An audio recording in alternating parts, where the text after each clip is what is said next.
야채 숲으로 노인성 치매를 물리친다는 그런 내용입니다. 치매증이 되는 원인에 대해서 읽어드리겠습니다. 치매증이란 지능이 병적 과정에 의하여 쇠퇴화되는 것을 말한다. 이것은 지능뿐만 아니라 감정이나 의욕도 완전히 쇠퇴하게 되어버린다. 나이가 들어 늙게 되면 생리적, 신체적 그리고 정신적으로도 쇠퇴해 가는데 그 정도가 심한 것을 노인성 치매라고 한다. 정신병적 증상을 나타내고 기억력이 떨어지며 판단력이나 이해력이 나빠지고 몹시 자기 고집만 내세우고 환각이나 망상 등이 나타나며 마침내 정신착란 상태가 된다. 노망의 원인에는 뇌출혈 후의 후유증으로부터 교통사고 같은 두부 외상 후의 후유증 그리고 술이나 약물 중독 등 매우 많다. 그 중에서도 요즘 알츠하이머 노인성 치매증이 커다란 문제로 대두되고 있다. 이 병에 대한 질문도 매우 많아지고 있다. 또 이 질병의 예방과 치료법 그리고 좋은 약은 없는가라는 물음도 많다. 알츠하이머란 20대부터 50대에 걸쳐 어느 날 갑자기 뇌세포가 홍수처럼 붕괴하기 시작하여 자기 자신을 몰라보거나 길을 잃거나 집으로 돌아오는 것조차 모르게 되는 증상이 나타난다. 왜 이러한 증상이 나타나는지 그 원인에 대해서는 아직도 명확한 해명이 되지 않고 있으므로 완전한 치료법도 없는 실정이다. 다만 간단하게 말하면 간내와 소뇌와의 연결고를 통과하는 신경세포가 그 도중에서 새어나가는 것이 원인이라고 생각하면 된다. 해부체의 그 자리에 전동용 특수섬유소를 통하여 저주파를 보내게 되면 그 뇌세포는 정상적인 사람과 같이 작동한다. 무엇이 원인으로 뇌세포에 이와 같은 일이 생기는 것일까? 오직 한 가지만은 확실한 요인이 있다. 이 뇌세포와 신경세포에 다량의 칼슘이나 동물성 지방을 채우고 저주파를 보내게 되면 알츠하이머와 같은 반응을 나타내게 된다. 또 하나의 알츠하이머 병의 발병 원인으로는 약물에 의한 것도 있다.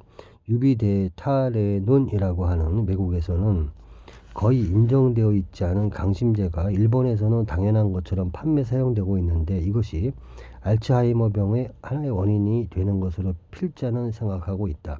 이 약은 원래 부정맥의 약으로 개발된 것이다.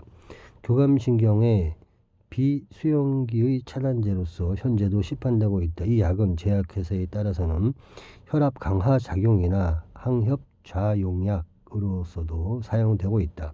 전문가들은 이것을 비블로커라고 부르고 있다.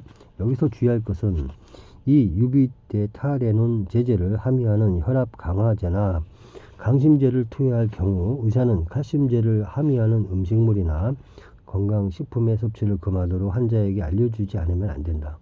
그와 동시에 의사는 이 약의 투여에는 상당한 주의가 필요하다. 하지만 안타깝게도 오늘날의 현실은 오히려 칼슘제를 병용하여 투여하고 있는 것이다. 모르는 것이 약이라는 속담은 아니지만 만약 참다운 의사라면 환자에게 투여하는 의약품의 내용 물질과 다른 약물과의 인과관계를 잘 조사하여 다루어야 할 것이다. 제약회사의 설명문만을 읽고 다른 문헌은 전혀 보지 않는다면 환자에 대한 진정한 설명은 되지 않았다. 그와 동시에 큰 잘못을 일으키는 요인이 되기도 한다. 또 한 가지 알츠하이머 병의 원인으로는 영양 섭취의 잘못을 들 수 있다. 태아의 뇌세포는 비단백에 의하여 성장과 발육이 억제되어 출산할 때까지 더 크지는 않는 상태가 되어 있다. 그래도 어머니의 뱃속에서 모든 기능을 만드는 데 전념하도록 되어 있다. 그리고 출산과 동시에 이제까지 억제되어 있었던 뇌는 비단백이 급속히 뇌신경세포와 뇌신경 원샘 섬유세포로 바뀌어진다. 그러면 간내, 이것은 뇌의 일부로 제3뇌실이라고 불리우는 부분인데 시신경과 뇌하수체 그리고 송과체가 있다. 인간에 있어서는 대뇌의 발달에 의하여 그 일부처럼 되어 있다. 그 간내가 굉장한 감정을 나타내게 된다. 그리고 뇌의 성장은 신체의 발육과 동작을 촉진하게 된다. 그런데 노망이 생기면 뇌신경세포의 비단백이 나쁜 세력으로 변하여 뇌신경세포를 망가뜨리게 된다. 그 뒤에 남는 뇌신경 원섬유 세포는 그물 모양이 되어 뇌에 공동현상이 생긴다. 이것을 노망이라고 한다. 그런데 이것은 영양의 섭취 문제와 화학물질이 몸속에 들어가 생기는 것이 원인이다. 육류나 유제품이 치매증을 만든다. 동물성 단백질, 유제품 등을 지나치게 섭취했을 경우 인체의 면역에 문제가 생긴다. 이것은 무슨 말인가 하면 식육이 되는 가축류의 생명의 1년은 대개의 경우 인간의 약 5년에 해당한다. 동물의 10세는 인간으로 보면 50세에 해당한다. 그러므로 가축의 20세는 인간의 100세에 해당한다는 계산이 된다. 그런데 요즘 우리들은 육식을 많이 하고 우유를 많이 마신다. 이 때문에 체질이 이러한 동물과 가까워지고 있는 것이다. 오늘날 10대에게 흰머리나 고혈압, 당뇨병, 12지장 궤양, 외궤양 같은 옛날에는 미처 생각지도 못했던 노인성의 병들이 많이 나타나고 있다. 심장병에 걸리거나 뼈가 부러지는 것도 하나의 예이다. 20세에 노망이 든다고 해도 결코 이상한 일이 아니다. 동물 연령으로는 100세가 되기 때문이다. 이것이 알츠하이머병의 원인이라고 필자는 생각하고 있다. 화학 합성 물질에 의하여 치매증이 생기고 있다. 화학 합성 물질, 특히 합성화학 물질에 대한 색소제나 항생 물질의 장기 투여와 다량 투여는 비단백의 증식을 빠른 속도로 촉진한다. 앞에서도 말했듯이 비단백의 증가는 노망의 원인이 된다. 많은 동물 실험과 병상에 있는 사람들을 관찰하는 데서 약의 양과 기억의 변화에는 밀접한 상관관계가 있다는 것은 이미 알려져 있다. 놀랍게도 사망한 환자의 뇌를 조사해보면 뇌의 혈관은 물론이고 뇌세포 속에까지 색소 등의 합성 화학물질이 스며들어 있다. 이러한 물질이 뇌의 기능을 차단하고 전달을 방해하는 구실을 하고 있는 것이다. 그렇게 되면 손가락이 떨리는 수전증이 나타나기도 하는데 이러한 증상이 생기는 이유는 지나친 투약에도 원인이 있다. 그럼에도 불구하고 보다 많은 투약을 하기 때문에 노망을 포함하여 뇌 자체를 더욱 마비시켜버리고 있는 것이다. 사망한 알츠하이머 환자를 해부하여 그 뇌세포를 조사해보면 죽은 원인이라고 말해지는 병명에 의한 사망은 얼마 되지 않고 실은 뇌신경 세포 등의 기능 마비에 의한 것이 많고 이것은 치매증 치료를 위한 투약 때문에 생긴 것이었다는 것이다. 치매증을 비롯하여 이와 같은 뇌신경 마비를 예방하기 위해서는 질병이 있더라도 그 병에 대한 약제를 최소한만 투약해야 한다. 약물에 의한 부작용이 생각보다 크다는 점에서 구미 선진국에서는 무조건 약으로 다스리지는 않는다. 이러한 의료가 행해지고 있는 것은 세계에서 오직 우리뿐이라는 것을 알아야 한다. 야채 스프로 치매증을 고친다. 오늘날 치매증을 고치는 약은 없다. 보건당국이 인가한 치매증에 대한 치료약이 있다고 해서 필자는 치매증을 다루는 정신과 의사와 함께 1년간에 걸쳐 관찰한 바가 있다. 그런데 한 사람도 완치되지 않았다. 치매증은 더욱 진행할 뿐이며 결과는 향정신약을 투여하지 않으면 안 되게 되었다. 중요한 사실은 의약품의 설명서에 쓰여져 있는 효능에 대해선 믿을 수 없다는 점이다.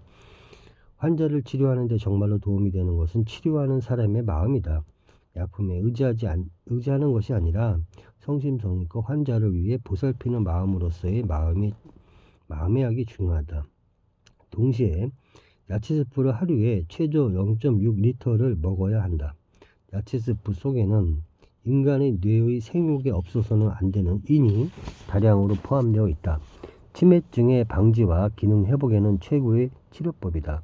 그리고 치매증의 회복에 없어서는 안 되는 것이 그 환자의 과거에 대한 추억이다. 틈만 나면 환자의 손이나 몸에 자기의 손을 얹고 하루에 몇 번 또는 몇십 번이고 대화를 해야 한다. 이렇게 해서 과거의 세계로부터 완전히 자연히 현재의 생활로 옮겨가는 것이다. 그리고 주의해야 할 것은 결코 화를 내거나 폭력을 휘두르거나 노망이 들었다는 말을 입 밖에 내서는 안 된다는 점이다. 이 세 가지는 반드시 지키도록 한다. 산책을 하거나 또는 세수나 손발을 씻기려고 할 때에는 환자가 항상 쓰는 팔과 자기의 팔을 춤출 때처럼 서로 끼고 환자가 걷기 전에 이야기를 하면서 자기의 다리를 환자의 앞으로 내밀어 한번 회전시켜 본다. 그러면 아무리 완고한 환자라도 간단히 말을 듣게 될 것이다. 치매증의 예방으로 중요한 것은 아침, 낮, 밤에 새끼를 쌀밥을 먹는 일과 걷는 것, 그리고 될 수 있는 한 약은 먹지 않는 일이다. 난방이 치매증을 증가시킨다. 난방 기술의 발달은 류마티스와 치매증 환자를 증가시키는 데 한 몫을 하고 있다. 왜 그렇게 되었을까? 그것은 생체 자체의 온기는 매우 약한 성질을 가지고 있기 때문이다. 음식물도 따뜻한 곳에서는 금방 부패해버리는 것과 같은 원리이다.